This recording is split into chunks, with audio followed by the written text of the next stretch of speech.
Praise the lord. నేటి దిన వాగ్దానము. అయితే అతడు ఒప్పుకొనలేదు. ఆదికాండము 39వ అధ్యాయము 8వ వచనము.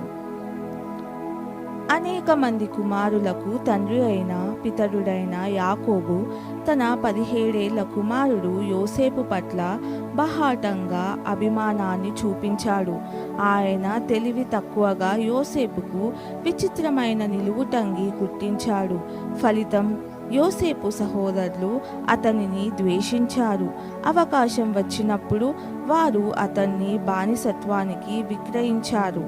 యోసేపుకు హాని తలపెట్టేలని సహోదరులు ఉద్దేశించినప్పుడు యోసేపు ఐగుప్తులో ఉండడం వల్ల 7 ఏళ్ల కరువు సమయంలో యాకోబు కుటుంబాన్ని అనేక మందిని కాపాడడానికి దేవుడు అతన్ని ఉపయోగించుకున్నాడు. పరిశుద్ధంగా ఉండాలని, పోతీఫర్ భార్య నుండి పారిపోవాలని యోసేపు తీసుకున్న నిర్ణయమే అన్నింటికీ దారితీసింది.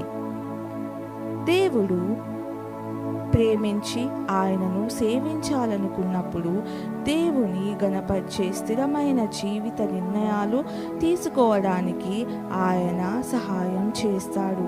మనం ఇప్పటికీ అది చేయకపోతే యేసును నమ్మడం ద్వారా దానిని మనం మొదలు పెట్టవచ్చు. ప్రార్థన.